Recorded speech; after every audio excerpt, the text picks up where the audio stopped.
In Arkansas, the system itself apparently did not fail. A mechanic's wrench fell from a ledge and struck the missile, puncturing a fuel tank. That is classified as human error. The Air Force says the Titan is not to blame, that it was human error that caused the accident.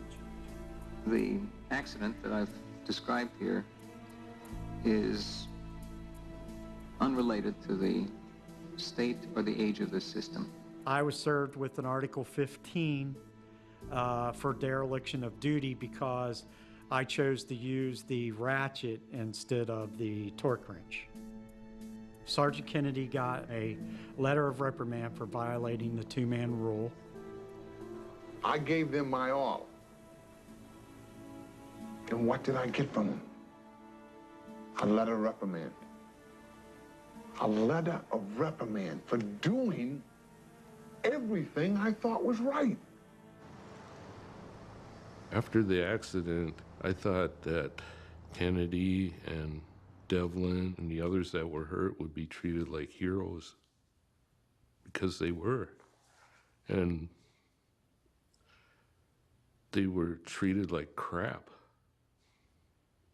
They told Devlin that he couldn't do his job anymore, and they made him work at the coffee bar selling hot dogs and coffee. That was jobs that they gave to guys that were caught with drugs or getting DWIs or disobeying orders. Some of the officials here at the air base apparently have also changed their attitude towards some of the men who risked their lives that morning.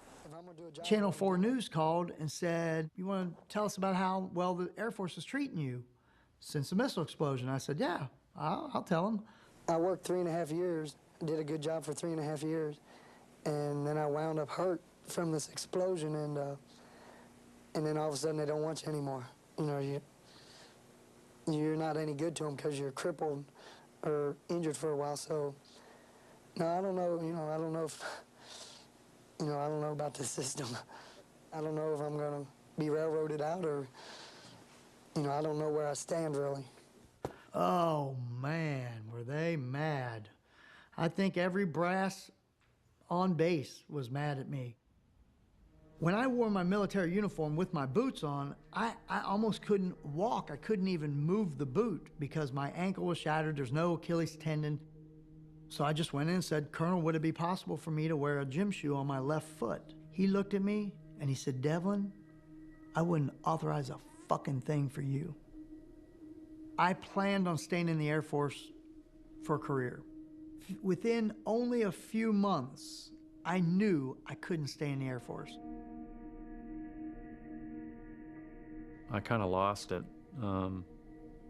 After that accident, I just had a meltdown. I went into the TV room where we all played cards and one evening, and there was beer bottles all over the place, and I just started throwing a bunch of beer bottles all over the place and took my frustrations out on that. The base commander, he gave me an honorable discharge, which I was thankful for, but that was not my goal, was to leave the military at that time. There was an old motto that went around that to err was human, to forgive was in fact policy. We have a checklist in our command post that calls for us to notify the OES. Now, I'm not saying it broke down there. Don't misconstrue what I'm saying. What I'm saying is from there on down, there was no plan. This is the test bed. 4-7 was the test bed, and nothing like this has ever happened before. I tried to contact Colonel Mosier not too long after the accident, and I was told that he was no longer there. It almost appeared that he was gone in the night. Even though, I just had 3 months there, I was in charge, and a senior guy is responsible for the whole operation. I expected I was going to lose my job. Let's put it that way. After that happened, I thought that would be the next step, and that happened on Thanksgiving.